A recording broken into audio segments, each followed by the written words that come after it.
ഇന്ന് നമ്മൾ ഒരു ഹെൽത്തി ആയിട്ടുള്ള നമ്മുടെ വീട്ടിലേക്ക് നമ്മൾ എപ്പോഴും ഉണ്ടാക്കുന്ന ഒരു ബ്രേക്ക്ഫാസ്റ്റ് റെസിപ്പിയാണ് ചെയ്യാൻ വേണ്ടിയിട്ട് പോകുന്നത്. അപ്പോൾ നമ്മൾ ഇന്ന് ഉണ്ടാക്കുന്നത് ഭയങ്കര സിമ്പിളായിട്ട് റെഡിയാക്കിയിട്ട് എടുക്കുന്ന കടലക്കറിയും പിന്നെ അതേപോലെ തന്നെ പുട്ട്. സാധാരണ നമ്മൾ പുട്ടൊക്കെ ഉണ്ടാക്കുമ്പോൾ റെഡിമെയ്ഡായിട്ട് പൊടി കടയിൽ നിന്ന് വാങ്ങിച്ചിട്ട് അല്ലെങ്കിൽ വീട്ടിൽ നമ്മൾ നേരത്തെ കൂട്ടിയിട്ട് പൊടിപ്പിച്ച് വറുത്തൊക്കെ വെച്ചിട്ട് നമ്മൾ സാധാരണ പുട്ടുണ്ടാക്കാറുള്ളത്. പക്ഷെ ഇന്ന് നമ്മൾ പുട്ടുണ്ടാക്കുന്നത് പച്ചരി വെള്ളത്തിലിട്ടിട്ട് കുതിർത്തിയിട്ട് ജസ്റ്റ് മിക്സിയിലിട്ടിട്ട് ഒന്ന് കറക്കി എടുത്തിട്ട് പുട്ടുണ്ടാക്കിയിട്ടുണ്ടെന്ന് വെച്ചിട്ടുണ്ടെങ്കിൽ പുട്ട് നല്ല സോഫ്റ്റ് ആയിട്ടിരിക്കും. അത് മിക്സിയിലിട്ടിട്ട് കറക്കിയിട്ട് എടുക്കുമ്പോൾ അങ്ങനെ എന്താ പറയുക, അത് പൊടിച്ചിട്ട് എടുക്കാൻ വേണ്ടിയിട്ട് അങ്ങനെ ഒരുപാട് സമയമൊന്നും എടുക്കുന്നില്ല, പെട്ടെന്ന് തന്നെ പൊടിഞ്ഞ് കിട്ടുകയും ചെയ്യും. പിന്നെ ആ പൊടി നമുക്ക് വറുക്കേണ്ട ആവശ്യമൊന്നുമില്ല. അപ്പോൾ വറുക്കാണ്ട് തന്നെ നമ്മൾ പുട്ടുണ്ടാക്കിയാലും പുട്ട് നല്ല സോഫ്റ്റ് ആയിട്ടിരിക്കും. പിന്നെ അതേപോലെ തന്നെ കടലക്കറി ആയിരുന്നാലും നമ്മൾ കുക്കറിലിട്ടിട്ട് സാധാരണ നമ്മൾ കടല കുക്കറിലിട്ടിട്ടാണ് വേവിച്ചിട്ടിരിക്കുന്നത്. പക്ഷെ ഇത് നമ്മൾ മസാല എല്ലാം കൂടിയിട്ട് ജസ്റ്റ് ഒന്ന് വഴറ്റിയിട്ട് നമ്മൾ കടലയും കൂടി ഇട്ടിട്ട് അങ്ങനെ ആ മസാലയിൽ ഇട്ടിട്ട് നമ്മൾ കടല വേവിച്ചിട്ട് എടുക്കാൻ വേണ്ടിയിട്ട് പോകുന്നത്. അപ്പോൾ അങ്ങനെ ഉണ്ടാക്കുമ്പോഴായിരുന്നാലും കറി പെട്ടെന്ന് നമുക്ക് റെഡിയാക്കിയിട്ട് എടുക്കുക. പിന്നെ അതിനകത്തേക്ക് നമ്മൾ കുറച്ച് കടല കുറച്ച് നമ്മൾ അരച്ചിട്ടൊക്കെ ചേർത്തിട്ടാണ് ഉണ്ടാക്കുന്നത്. അത് നമുക്ക് ഉണ്ടാക്കുമ്പോൾ കാണാം. രണ്ടായതാണ് ഭയങ്കര സിമ്പിളായിട്ട് റെഡിയാക്കിയിട്ട് എടുക്കുക. രാവിലെ ഇപ്പോൾ ഒരു ബ്രേക്ക്ഫാസ്റ്റ് ഉണ്ടാക്കാന്ന് വെച്ചിട്ടുണ്ടെങ്കിൽ ഒരുപാട് സമയമൊന്നും എടുക്കുന്നില്ല. കടലക്കറി വേവിക്കാൻ വേണ്ടിയിട്ട് വെച്ചിട്ട് പുട്ടിൻ്റെ കാര്യം നോക്കുക. അപ്പോൾ രണ്ടും കൂടിയിട്ട് ഒരേ സമയത്തിനുള്ളിൽ നമുക്ക് റെഡിയാക്കി എടുക്കാൻ വേണ്ടിയിട്ട് പറ്റും. പിന്നെ നിങ്ങളെല്ലാവരും സുഖമായിട്ടിരിക്കുന്നത് വിചാരിക്കണം. ഇവിടെ ഞങ്ങളെല്ലാവരും സുഖമായിട്ടിരിക്കണം. പിന്നെ നമ്മൾ മിയ കിച്ചണിൽ ലാസ്റ്റ് അപ്ലോഡ് ചെയ്തിട്ടുണ്ടായിരുന്നത് ഭയങ്കര സിമ്പിളായിട്ട് റെഡിയാക്കിയിട്ട് എടുക്കുന്ന ഒരു മുട്ടക്കറിയാണ് ചെയ്തിട്ടുണ്ടായിരുന്നത്. അത് നിങ്ങൾ കുറച്ച് പേരൊക്കെ ട്രൈ ചെയ്ത് നോക്കിയിട്ട് നല്ല ടേസ്റ്റ് ഉണ്ടായിരുന്നു പറഞ്ഞാൽ അതിനകത്ത് നമ്മൾ കുറച്ച് പെരിഞ്ജീരകവും പിന്നെ തക്കാളിയൊക്കെ കൂടിയിട്ട് അരച്ചിട്ടാണ് നമ്മൾ ആ കറി റെഡിയാക്കിയിട്ട് എടുക്കുന്നത്. അതായത് ഭയങ്കര സിമ്പിളായിട്ട് റെഡിയാക്കിയിട്ട് എടുക്കുക. അപ്പോൾ നിങ്ങൾ ആ വീഡിയോ കാണാത്തവരുണ്ടെന്ന് വെച്ചിട്ടുണ്ടെങ്കിൽ ആ വീഡിയോ വേണ്ടിയിട്ട് കാണാൻ വേണ്ടിയിട്ട് മറക്കരുത് കേട്ടോ. അപ്പോൾ നമുക്കൊട്ട് സമയങ്ങളിൽ തന്നെ നമ്മുടെ പുട്ടും കടലക്കറിയും നമുക്ക് റെഡിയാക്കാം. അപ്പോൾ കടലക്കറി റെഡിയാക്കാൻ വേണ്ടിയിട്ട് ഞാനിവിടെ ഒരു കപ്പ് കടല വെള്ളത്തിലിട്ടിട്ട് കുതിർത്തിയിരുത്തുന്നുണ്ട്. ഒരു രാത്രി ഫുള്ളായിട്ട് നമ്മൾ വെള്ളത്തിലിട്ടിട്ട് സാധാരണ നമ്മൾ കടല കുതിർത്തിയെടുക്കണ പോലെ കുതിർത്തിയിരുത്തുന്നുണ്ട്. ഞാനിവിടെ 250 ml മെഷറിംഗ് കപ്പിലാണ് എടുത്തേക്കുന്നത്. നിങ്ങൾ ഗ്രാമിലാണ് എടുക്കണതെന്ന് വെച്ചിട്ടുണ്ടെങ്കിൽ ഒരു കപ്പ് 250 ml കപ്പിൽ ഒരു കപ്പ് കടല എടുത്തിട്ടുണ്ടെന്ന് വെച്ചിട്ടുണ്ടെങ്കിൽ ഗ്രാമിൽ എടുക്കാമെന്ന് വെച്ചിട്ടുണ്ടെങ്കിൽ 200 ഗ്രാം കടല ഉണ്ടാവും കേട്ടോ. പിന്നെ നമുക്ക് നമ്മുടെ കറിയിലേക്ക് മസാല ഉണ്ടാക്കാൻ വേണ്ടിയിട്ട് ഞാനിവിടെ 2 സവാള എടുത്തിട്ടുണ്ട്. ഇത് ചെറിയ സവാളയാണ്. അത് വലിയ സവാളയെന്ന് വെച്ചിട്ടുണ്ടെങ്കിൽ നിങ്ങൾ അതനുസരിച്ചിട്ട് ഇടുക. ഇതൊന്ന് കട്ട് ചെയ്തിട്ട് ഇടുക. പിന്നെ അതേപോലെ തന്നെ ഒരു വലിയ കഷ്ണം ഇഞ്ചി എടുത്തിട്ടുണ്ട്. പിന്നെ വെളുത്തുള്ളി 4 വലിയ വെളുത്തുള്ളി എടുത്തിട്ടുണ്ട്. 1.5 ടീസ്പൂൺ പെരിഞ്ജീരകം, 1 ടീസ്പൂൺ കുരുമുളക്. എല്ലാവരും ടേബിൾ സ്പൂണിലല്ല എടുത്തേക്കുന്നത്, ടീസ്പൂണിലാണ് എടുത്തേക്കുന്നത്. പിന്നെ കുറച്ച് കറിവേപ്പില. പിന്നെ മസാലപ്പൊടികളായിട്ട് നമ്മൾ സാധാരണ കറിയിലേക്കൊക്കെ ചേർക്കണ മഞ്ഞൾപ്പൊടി, മല്ലിപ്പൊടി, മുളക് പൊടി, ഇത്രയും സാധനങ്ങളാണ് നമ്മൾ ഈ കടലക്കറി റെഡിയാക്കാൻ വേണ്ടിയിട്ട് എടുക്കുന്നത്. അപ്പോൾ നമ്മൾ കറി റെഡിയാക്കാൻ പോണതിന് മുമ്പ് നമ്മൾ ഫസ്റ്റ് നമ്മൾ എന്താ ചെയ്യുന്നത് വെച്ചിട്ടുണ്ടെങ്കിൽ നമ്മൾ കുതിരാൻ വേണ്ടിയിട്ട് വെച്ചേക്കുന്ന കടലയുണ്ടല്ലോ, ആ കടലയിൽ നിന്ന് ഒരു പിടി കടല എടുക്കുക. കടലയും പിന്നെ നമ്മൾ എടുത്ത് വെച്ചേക്കുന്ന 1.5 ടീസ്പൂൺ പെരിഞ്ജീരകവും 1 ടീസ്പൂൺ കുരുമുളകും പിന്നെ 4 വലിയ വെളുത്തുള്ളി എടുത്തിട്ടുണ്ടല്ലോ, ഇത് എല്ലാം കൂടിയിട്ട് കുറച്ച് വെള്ളം ഒഴിച്ചിട്ട് മിക്സിയിൽ ഇട്ടിട്ട് നല്ല പേസ്റ്റ് പോലെ അരച്ചിട്ടെടുക്കുക. അത് കഴിഞ്ഞിട്ട് നമ്മൾ സവാളയും ഇഞ്ചിയും ഇതെല്ലാം കൂടിയിട്ട് വഴറ്റിയിട്ട് നമ്മൾ കടലയും കൂടി ചേർത്തിട്ട് കുക്കറിൽ വെച്ചിട്ട് അരച്ച് വെച്ചിട്ടാണ് കറി റെഡിയാക്കിയിട്ട് എടുക്കുന്നത്. അപ്പോൾ കടല ഇതേപോലെ നമ്മളിങ്ങനെ അരച്ചിട്ട് ചേർക്കുമ്പോൾ നമ്മുടെ കറിക്കായിരുന്നാലും നല്ല കൊഴുപ്പുണ്ടാവും. അപ്പോൾ നിങ്ങളുടെ അടുത്ത് പെരുംജീരകവും കുരുമുളകും ഇതേപോലെ മുഴുവനായിട്ടില്ലാന്ന് വെച്ചിട്ടുണ്ടെങ്കിൽ പൊടിയായിട്ട് ചേർത്താൽ മതി. അത് പൊടിയായിട്ടാണ് ചേർക്കുന്നത് വെച്ചിട്ടുണ്ടെങ്കിൽ ഇപ്പോൾ ചേർക്കേണ്ടത് നമ്മൾ സവോള വഴറ്റിയിട്ട് എടുക്കില്ലേ ആ സമയത്ത് ചേർത്താൽ മതി. പക്ഷെ മുഴുവനായിട്ടുള്ളത് തന്നെ ചേർക്കാൻ വേണ്ടിയിട്ട് നോക്കാം. കാരണം പെരിഞ്ജീരകമൊക്കെ മുഴുവനായിട്ട് ചേർക്കുമ്പോഴായിരിക്കും ആ പെരിഞ്ജീരകത്തിൻ്റെ നല്ലൊരു മണമൊക്കെ ഉണ്ടാവും. എന്ത് സാധനം നമ്മൾ പൊടിച്ച് വെച്ചിട്ടുണ്ടെന്ന് വെച്ചിട്ടുണ്ടെങ്കിൽ അതിൻ്റെ മണമൊക്കെയും കുറച്ച് ദിവസം കഴിയുമ്പോൾ അവിടെ പോകില്ല. അപ്പോൾ ഫ്രഷ് ആയിട്ടുണ്ടെന്ന് വെച്ചിട്ടുണ്ടെങ്കിൽ അങ്ങനെ തന്നെ ചേർക്കാം. അപ്പോൾ ഇത് നമുക്ക് അരച്ചെടുക്കാം. അപ്പോൾ ഒരു പിടി കടല, പെരിഞ്ജീരകം, കുരുമുളക്, വെളുത്തുള്ളി, അതിലേക്ക് ആവശ്യത്തിന് വെള്ളം ചേർക്കാം.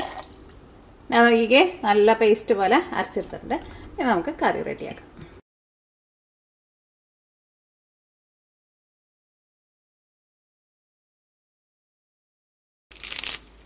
അപ്പോൾ നമ്മുടെ കറി റെഡിയാക്കാൻ വേണ്ടിയിട്ട് നമുക്ക് കുക്കറിലേക്ക് കുറച്ച് ഓയിൽ ഒഴിക്കാം. നമുക്ക് ഇഷ്ടമുള്ള ഓയിൽ എടുക്കാം. അപ്പോൾ ഇത് നമുക്ക് ഫസ്റ്റ് കടുക് പൊട്ടിക്കാം. അപ്പോൾ നിങ്ങൾക്ക് കടുക് ചിലപ്പോൾ ചിലർക്ക് ഇഷ്ടമുണ്ടാവില്ല കടുക് പൊട്ടിക്കുന്നത്. അപ്പോൾ കടുക് പൊട്ടിച്ചില്ലെങ്കിൽ കുഴപ്പമില്ല. ചില സ്ഥലത്ത് കടലക്കറിയിൽ കടുക് പൊട്ടിക്കില്ല. കടുക് പൊട്ടിക്കാം. അപ്പോൾ കടുക് പൊട്ടിയിട്ടുണ്ട്. ഇതിലേക്ക് നമ്മൾ കട്ട് ചെയ്ത് വെച്ചേക്കണ ഇതെല്ലാം കൂടിയിട്ട് ചേർക്കാം. സവോളയും ഇഞ്ചിയും കറിവേപ്പിലയും.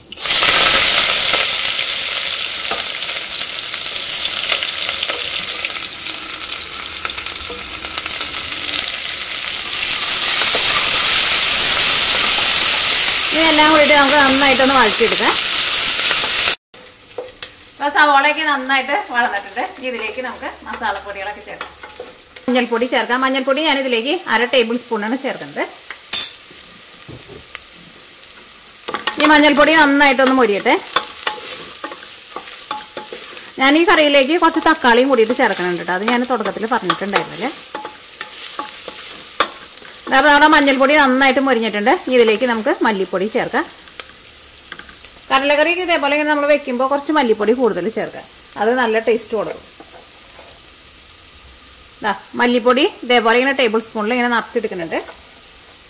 ഒരു 1.25 ടേബിൾ സ്പൂൺ മല്ലിപ്പൊടി. മല്ലിപ്പൊടിയൊക്കെ നിങ്ങൾ കഴിയുന്നതും വീട്ടിൽ തന്നെ പൊടിച്ചിട്ട് എടുക്കുക. പ്രത്യേകിച്ച് മല്ലി, നമ്മൾ കടയിൽ നിന്ന് വാങ്ങണ മല്ലിക്ക് ഇങ്ങനെ മണമെന്നുണ്ടല്ലോ. പക്ഷെ നമ്മൾ വീട്ടിൽ പൊടിച്ച് വെക്കണ മല്ലിപ്പൊടി വെച്ചിട്ട് നമ്മൾ കറി വെച്ചിട്ടുണ്ടെങ്കിൽ നല്ലൊരു ടേസ്റ്റ് ആയിരിക്കും. അപ്പോൾ നമ്മുടെ മല്ലിപ്പൊടി അത് കിടന്നിട്ട് നന്നായിട്ട് മരിഞ്ഞിട്ടുണ്ട്. ഇതിലേക്ക് നമുക്ക് മുളക് പൊടി ചേർക്കാം. പിന്നെ നിങ്ങൾ പെരിഞ്ജീരകവും പിന്നെ കുരുമുളകും പൊടിയായിട്ടാണ് ചേർക്കുന്നതെന്ന് വെച്ചിട്ടുണ്ടെങ്കിൽ ഈ സമയത്ത് ചേർക്കാം. അപ്പോൾ ഞാനിവിടെ പെരിഞ്ജീരകം നമ്മൾ 1.5 ടീസ്പൂണല്ലേ ചേർത്തിട്ടുണ്ടായിരുന്നത്. അപ്പോൾ പൊടിയായിട്ട് ചേർക്കുമ്പോൾ എന്ത് സാധനം നമ്മൾ പൊടിയായിട്ട് ചേർക്കുമ്പോൾ അതിൻ്റെ പകുതി ചേർക്കാം. 3/4 ടീസ്പൂൺ ചേർക്കാം. കുരുമുളകായിരുന്നാലും 1 ടീസ്പൂണ് നമ്മൾ മുഴുവനായിട്ട് എടുത്തപ്പോൾ 1/2 ടീസ്പൂൺ കുരുമുളക് ചേർക്കാം. അത് നിങ്ങളെപ്പോഴും കറി ഉണ്ടാക്കുമ്പോൾ അങ്ങനെ ചെയ്താൽ മതി. ലോ ഫ്ലെയിമിൽ വയ്ക്കുക. തീ ഒട്ടും കൂട്ടി വയ്ക്കരുത് കേട്ടോ. ഈ മല്ലിപ്പൊടി നന്നായിട്ടൊന്ന് മൊരിയട്ടെ. അപ്പോൾ മുളക് പൊടി ഞാനിതിലേക്ക് അതേപോലെ ഇങ്ങനെ ടേബിൾ സ്പൂണിൽ ഇങ്ങനെ നിറച്ചെടുക്കുന്നുണ്ട്. ഞാനിതിലേക്ക് ഒരു 1.25 ടേബിൾ സ്പൂൺ മുളക് പൊടിയാണ് ചേർക്കുന്നത്. മുളക് പൊടി നിങ്ങളുടെ എരിവിനനുസരിച്ചിട്ട് ചേർക്കുക. കാരണം ഞാൻ എടുക്കുന്ന മുളക് പൊടിക്ക് അധികം എരിവില്ല കേട്ടോ. ഇതിനകത്ത് കിടന്നിട്ട് നന്നായിട്ട് മുരിഞ്ഞിട്ടുണ്ട്. ഇതിലേക്ക് നമ്മൾ അരച്ച് വെച്ചേക്കുന്ന പേസ്റ്റ് ഉണ്ടല്ലോ, കടലേക്ക് കൂടിയിട്ട് അരച്ച് വെച്ചേക്കുന്നത്, അത് നമുക്ക് ഫസ്റ്റ് ചേർക്കാം. അത് കഴിഞ്ഞിട്ട് നമ്മുടെ മുഴുവനായിട്ടുള്ള കടല ചേർക്കാം.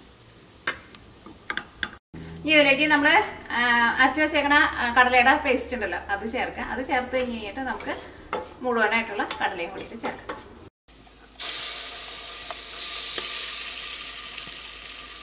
ഈ മിക്സിയുടെ ജാറിൽ കുറച്ച് വെള്ളം ഒഴിച്ചിട്ട് കുറച്ച് വെള്ളം കൂടിയും ചേർക്കാം. ഈ തീ നമുക്ക് നന്നായിട്ട് കൂട്ടി വയ്ക്കാം. ഇതിലേക്ക് നമുക്ക് ഒരു തക്കാളിയും കൂടിയിട്ട് ചേർക്കാം. തക്കാളി ഇങ്ങനെ അടുത്തുണ്ടെന്ന് വെച്ചിട്ടുണ്ടെങ്കിൽ ചേർക്കാം. തക്കാളി ചേർക്കാണ്ട് ഉണ്ടാക്കിയാലും നല്ല ടേസ്റ്റ് ഉണ്ടാവും. തക്കാളി ചേർത്തിട്ടുണ്ടെന്ന് വെച്ചിട്ടുണ്ടെങ്കിൽ ചെറുതായിട്ട് ഒരു പുളിരസമൊക്കെ ഉണ്ടാവും.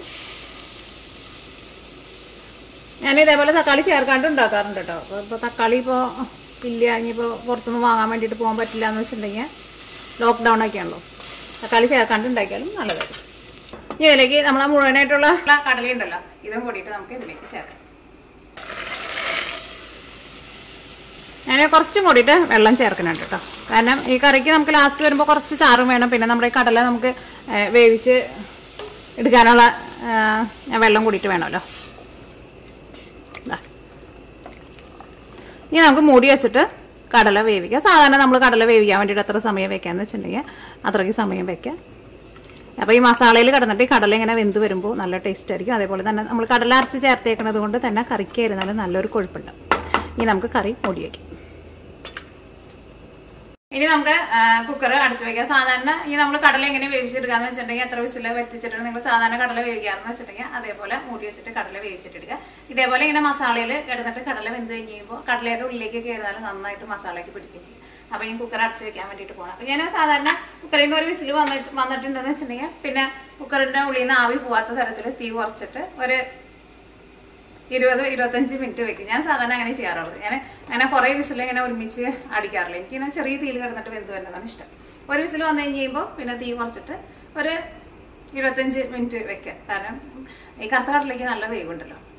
പിന്നെ എങ്ങാനും തുറന്നു നോക്കിയിട്ട് കടല വെന്തിട്ടില്ല എന്ന് വെച്ചിട്ടുണ്ടെങ്കിൽ നിങ്ങൾ അതനുസരിച്ചിട്ട് വേവിച്ചിട്ടിടുക. പിന്നെ ഇനി ഇതിലേക്ക് നമുക്ക് വേറെ ഒന്നും ചേർക്കാനൊന്നുമില്ല കേട്ടോ. അപ്പം കടല ഈ വെന്ത് വരുന്ന നേരം കൊണ്ട് നമ്മുടെ പുട്ട് നമുക്ക് റെഡിയാക്കാം. അപ്പോൾ ഇനി പുട്ട് റെഡിയാക്കാൻ വേണ്ടിയിട്ട് ഞാനിവിടെ ഓൾറെഡി പച്ചരി വെള്ളത്തിൽ കുതിർത്താൻ വേണ്ടിയിട്ട് വെച്ചിട്ടുണ്ട്. ഒരു 2 മണിക്കൂർ വെള്ളത്തിൽ കുതിരാൻ വേണ്ടിയിട്ട് വെക്കാം. നിങ്ങൾക്ക് ഇത് പച്ചരി അല്ലാണ്ട് നമ്മൾ ചോറ് വയ്ക്കുന്ന നമ്മൾ കുത്തരി ഉണ്ടല്ലോ, കുത്തരി വെച്ചിട്ടും ഇതേപോലെ തന്നെ റെഡിയാക്കിയിട്ട് എടുക്കുക. കുത്തരി ആകുമ്പോൾ കുറച്ച് കൂടുതൽ സമയം കുതിർത്താൻ വേണ്ടിയിട്ട് വെക്കേണ്ടി വരും. ഇത് പച്ചരി ആയതുകൊണ്ട് 2 മണിക്കൂർ വെച്ചിട്ടുണ്ടെന്ന് വെച്ചിട്ടുണ്ടെങ്കിൽ നല്ല സോഫ്റ്റ് ആയിട്ട് വരും. കുത്തരിക്ക് എന്ന് വെച്ചിട്ടുണ്ടെങ്കിൽ നിങ്ങൾ തലേ ദിവസം രാത്രി വെള്ളത്തിലിട്ട് വയ്ക്കുക. അപ്പോൾ നേരം വെളുക്കുമ്പോഴേക്ക് നന്നായിട്ട് കുതിർന്നിട്ടുണ്ട്. പിന്നെ കുത്തരി ആകുമ്പോൾ നമ്മുടെ ഈ അരി പൊടിച്ചിട്ട് എടുക്കുന്നതിനേക്കാളും കുറച്ചും കൂടി സമയം കൂടുതൽ മിക്സിയിൽ ഇട്ടിട്ട് കറക്കേണ്ടി വരും. അത്രയ്ക്ക് വ്യത്യാസമുള്ളൂ കേട്ടോ. അപ്പോൾ നിങ്ങൾക്ക് അങ്ങനെ ഈ ചെമ്പാവരി പുട്ടെന്നൊക്കെ നമ്മൾ പറയില്ലേ, അങ്ങനത്തെ പുട്ട് വേണമെന്ന് വെച്ചിട്ടുണ്ടെങ്കിൽ നമ്മുടെ കുത്തരിയുടെ ചോറ് വെച്ചിട്ട് അങ്ങനെ പുട്ട് റെഡിയാക്കിയിട്ട് എടുക്കാം കേട്ടോ. അപ്പോൾ ഇതിൽ നിന്ന് നമുക്ക് വെള്ളം ഒന്ന് കളയാം. വെള്ളം കളഞ്ഞിട്ട് ഇതിൽ നിന്ന് അരി എടുത്തിട്ട് നമുക്ക് മിക്സിയിലിട്ടിട്ട് പൊടിച്ചിട്ടെടുക്കുക. പെട്ടെന്ന് പൊടിഞ്ഞിട്ട് അങ്ങനെ കുറേ സമയമൊന്നും എടുക്കുന്നില്ല. അപ്പോൾ വെള്ളം കളഞ്ഞിട്ടുണ്ട്. ഇനി മിക്സിയുടെ ജാർ ഇടുക. ഈ ചെറിയ ജാറിനേക്കാളും നമ്മുടെ കുഞ്ഞ് ജാറുണ്ടല്ലോ ആ ജാറിനേക്കാളും നല്ലത് വലിയ ജാറിൽ ചെയ്യുന്നത് കേട്ടോ. വെള്ളം ഉണ്ടെന്ന് വെച്ചിട്ടുണ്ടെങ്കിൽ വെള്ളം ഒന്ന് കൈ കൊണ്ട് ഒന്ന് വാർന്ന് കളയാന്ന് നമ്മൾ പറയില്ലേ, വാർത്തിയെടുക്കാന്ന് പറയില്ലേ, എന്തെങ്കിലും ആവട്ടെ. അതേപോലെ ഇങ്ങനെ വെള്ളം ഇല്ലാണ്ട് എടുക്കുക. വെള്ളം ഇല്ലെങ്കിൽ വെള്ളം ഉണ്ടെന്ന് വെച്ചിട്ടുണ്ടെങ്കിൽ അരഞ്ഞു പോകില്ല, നമുക്ക് പൊടിഞ്ഞ് കിട്ടില്ല. അപ്പോൾ അങ്ങനെ ഒരു 2 പിടി ഇട്ടാൽ മതി, കൂടുതൽ ഇടണ്ട. കാരണം ബ്ലേഡിന് കുറേ മുകളിൽ നിന്നിട്ടുണ്ടെന്ന് വെച്ചിട്ടുണ്ടെങ്കിൽ പൊടിയാൻ വേണ്ടിയിട്ട് സമയം എടുക്കുക. അപ്പോൾ നമുക്കൊന്ന് പൊടിച്ചിട്ടെടുക്കാം. ഇതേപോലെ നമുക്ക് ബാക്കിയുള്ളതും പൊടിച്ചിട്ടെടുക്കാം. നമ്മൾ പൊടിച്ചെടുത്തിട്ടുണ്ട്. പെട്ടെന്ന് പൊടിഞ്ഞ് കിട്ടും കേട്ടോ. അങ്ങനെ ഒരുപാട് സമയം എടുക്കുന്നില്ല. ജസ്റ്റ് ഒരു 2 പ്രാവശ്യം ഒന്ന് കറക്കിയാൽ മതി. ഒരു പ്രാവശ്യം ഒന്ന് കറക്കി കഴിഞ്ഞ് കഴിയുമ്പോൾ ചിലപ്പോൾ ഈ അരി പൊടിയാണ്ട് ചിലപ്പോൾ സൈഡിലേക്ക് നിൽക്കുന്നുണ്ടാവും. അപ്പോൾ സ്പൂൺ കൊണ്ടൊന്ന് മിക്സ് ചെയ്തിട്ട് ഒന്നും കൂടി ഒന്ന് കറക്കിയിട്ടെടുക്കുക.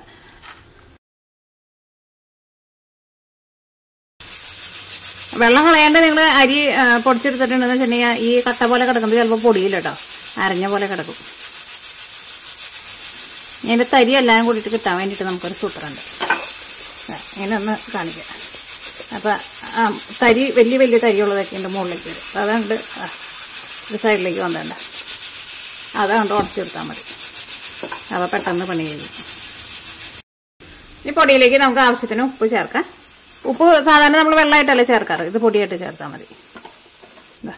അപ്പോൾ നമ്മുടെ പുട്ടുണ്ടാക്കാനുള്ള പൊടി റെഡി ആയിട്ടുണ്ട്. സാധാരണ നമ്മൾ പുട്ടുണ്ടാക്കണ പോലെ പുട്ടുകുറ്റിയിൽ തേങ്ങ വെച്ചിട്ട് പൊടിയിട്ടിട്ട് പുട്ട് റെഡിയാക്കാം. ഇതിലേക്ക് നമ്മൾ സെപ്പറേറ്റ് വെള്ളമൊന്നും ചേർക്കേണ്ട ആവശ്യമില്ല. സാധാരണ നമ്മൾ പുട്ടിൻ്റെ പൊടിയുടെ നനവ് നോക്കുന്നത് ആ കയ്യിൽ വെച്ചിട്ട് ഇതങ്ങനെ കൂട്ടുമ്പോൾ അതങ്ങനെ കൂടിയിരിക്കണം. ഇത് കണ്ട കൂടിയിരിക്കുന്നുണ്ട്.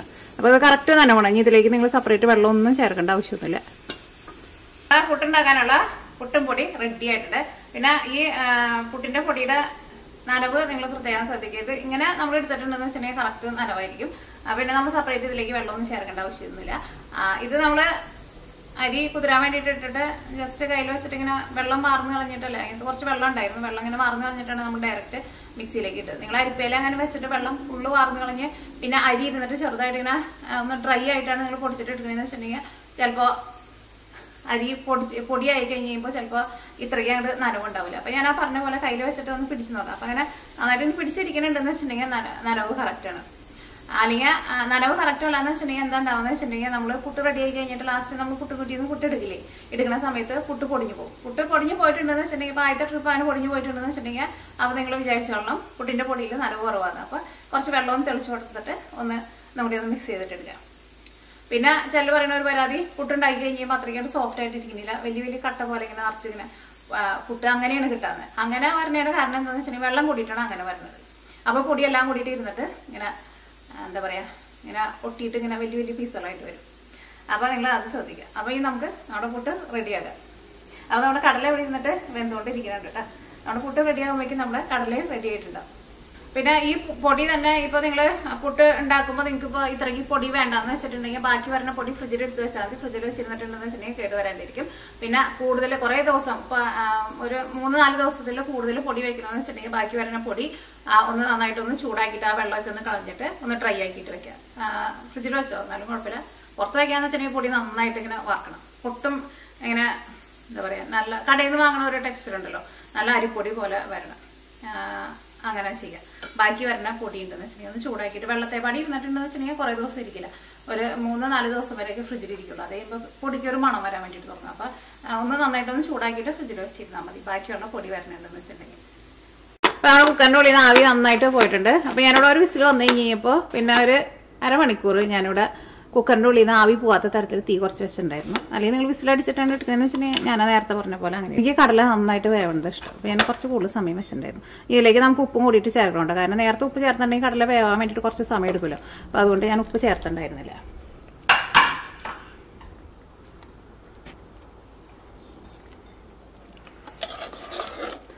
അപ്പോൾ നമ്മുടെ കറി നോക്കിക്കേ, കറിയുടെ ഈ ചാറിനായിരുന്നാലും നല്ലൊരു കൊഴുപ്പുണ്ട്. ഇനി ഇതിനകത്തേക്ക് ഉപ്പ് ചേർക്കട്ടെ. ഉപ്പ് ചേർക്കാണ്ട് ടേസ്റ്റ് നോക്കിയിട്ട് കാര്യമില്ലല്ലോ. ഉപ്പ് ചേർക്കട്ടെ. ഉപ്പ് ചേർത്ത് കഴിഞ്ഞിട്ട് നമുക്ക് ഒന്നും കൂടി ഒന്ന് തീ ഓണാക്കാം. നമ്മുടെ കടലയിൽ ഉപ്പൊന്ന് പിടിക്കണമല്ലോ.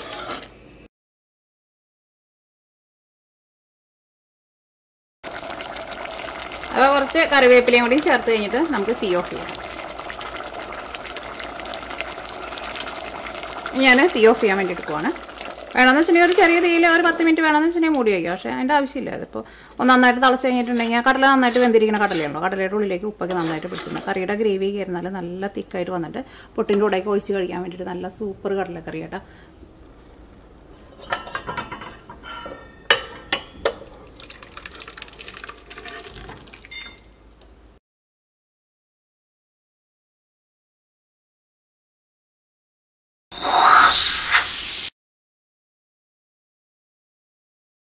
കുത്തിയവ ശരിക്കും വന്നില്ല.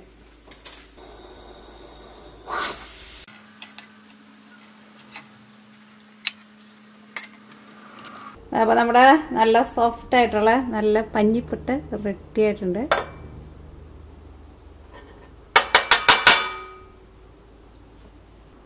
അപ്പോൾ നമ്മുടെ നല്ല സോഫ്റ്റ് ആയിട്ടുള്ള പഞ്ഞി പോലെ ഇരിക്കുന്ന പുട്ടും നമ്മുടെ കടലക്കറിയും റെഡി ആയിട്ടുണ്ട്. പുട്ടിൽ നിന്ന് ഒരു കഷ്ണം പുട്ടിടുക, കുറച്ച് കടലക്കറിയും കൂടിയിട്ട് ഒഴിച്ചിട്ട് അങ്ങോട്ട് നന്നായിട്ട് കുഴച്ചിട്ട് അങ്ങോട്ട് കഴിക്കുക. ചിലവർക്ക് ഇതിൻ്റെ കൂടെ പപ്പടവും കൂടിയിട്ട് ഒന്ന് പൊടിച്ച് ചേർത്തിട്ട് കഴിക്കുന്നത് ഇഷ്ടമായിരിക്കും. അങ്ങനെ വേണമെന്ന് വെച്ചിട്ടുണ്ടെങ്കിൽ അങ്ങനെ കഴിക്കുക. അപ്പോൾ ഈ കടയിൽ നിന്ന് പുട്ടിൻ്റെ പൊടി ഒന്ന് വാങ്ങിച്ച് പൈസ കളയുന്നുണ്ട് കേട്ടോ.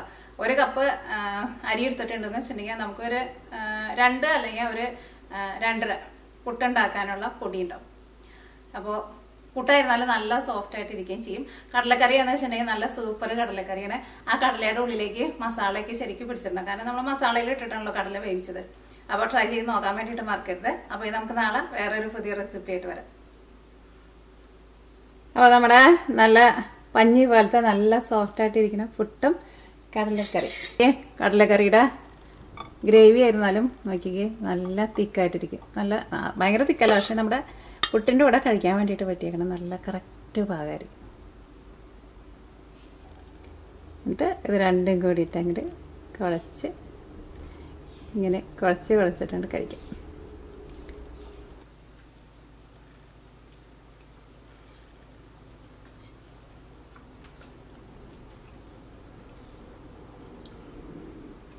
നല്ല സൂപ്പർ ടേസ്റ്റ് ആട്ടോ. നല്ല കടലക്കറി ആയിരുന്നാലും നമ്മൾ തക്കാളി ചേർത്തുണ്ടായിരുന്നില്ലേ, ഈ പുട്ടിൻ്റെ കൂടെ തക്കാളി ചേർത്തുന്നുള്ളത് കേട്ടോ. ചെറുതായിട്ടൊരു വേറെ പുളിയല്ല, പക്ഷെ ചെറുതായിട്ടൊരു പുളി രസമുണ്ട്. അത് പുട്ടിൻ്റെ കൂടെ കുഴച്ചടിക്കുമ്പോൾ നല്ല ടേസ്റ്റാണ്. നല്ല അടിപൊളി പുട്ടായിരുന്നാലും നല്ല സോഫ്റ്റ് ആയിട്ടിരിക്കുന്ന പുട്ടണം. കടലക്കറി ആയിരുന്നാലും നല്ല